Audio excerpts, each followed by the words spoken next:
Mũtumia ũyũ ũrĩa ũtharĩtwo na kũheo ũikaro itũra-inĩ rĩa kawaida Kiambaa atharirwo nĩ atumia a itũra rĩrĩ thutha wa kũmũkora ahatĩrĩirio nĩ ruo rwa gũciara mũkĩra-inĩ wa barabara thutha wa kũingatwo nĩ mũthuri wake. Kwa majina naitwa Salome ya Mloka. Nimoreka kuanzia 2015. Tukakaa na mzee wangu kuanzia 2015 mpaka 2021. Ndio tukakujanga kuachana, akaenda akaoa bibi mwingine. Sasa mimi akatuacha nao watoto nimeteseka nao kuanzia Januari mpaka saa hii nimeteseka nao watoto. Hata cha kuwapea ni shida, hata ukiona watoto wangu njoo hapo wamekaa hapa kwenda shule ni shida, hata chakula ni shida kwa hii nyumba tunaishi tunakuwa na kuna jirani mmoja hapa mama rafiki yangu njamishi kuwapea watoto chakula. Thutha wa kũhanyũkio thibitarĩ aciarire mwana wa kahĩĩ na tondũ ndarĩ na gwa kũinũka ahetwo ũikaro wa ihinda kũrĩa aracererwo nĩ andũ a wendi mwega. Na twamuona hĩndĩ ndarĩ na gĩa kũrĩa na ndarĩ atĩa agĩcoka akĩrũmĩrĩria ithuĩ ta atumia itũra nĩ twacanganire tuonire rwarĩire nyũmba tukiona ũrĩa nyondo nginya mũtumia ũcio angĩkuĩra nyũmba tũgĩcangana kĩrĩa mũndũ enakĩo nigetha mũtumia ũcio oime nyũmba athiĩ thibitarĩ na ona athiĩ thibitarĩ ciana ici ciatigirwo mwene nyũmba nĩ arenda mbeca ciana ici nĩ ciabatara gĩa kũrĩa na ndarĩ na mũndũ ũngĩmũteithia. No nyenda mũthuri ũcio ethwo nigetha ta rĩu mũtumia ũyũ rĩ majukumu mothe me mwena wake niwe ũrarera ciana na maciarĩte marĩ erĩ.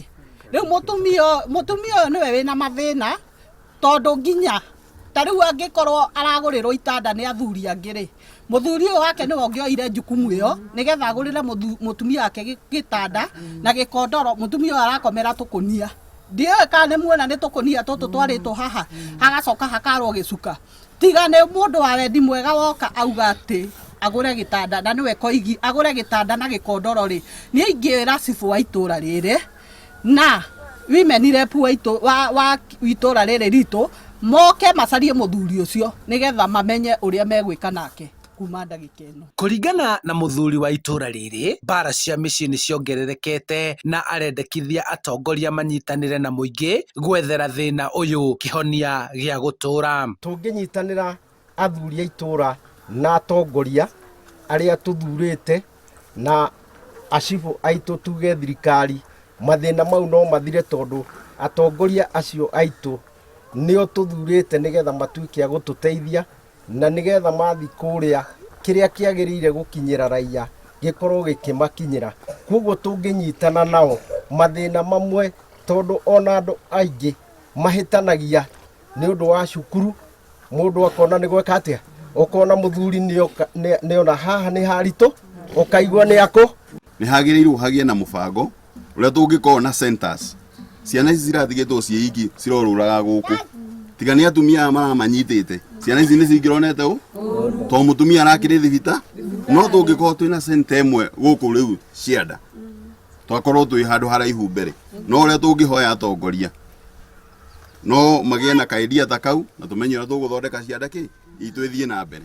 Thengia ya gũkorwo atarĩ na gĩa kũhe ciana ciake mũtumia ũyũ arĩ na thĩna wa wũimbo wa nyondo ĩmwe yake na arabatara ũrigitani wa naihenya gũkĩrĩgĩrĩrwo ahona na mwana gũkũra nĩ ekwĩyethera kĩbarũa ahote kwĩrerera ciana ciake. Wakati nijifungua huyu mtoto ndio nilianza kugonjeka matiti.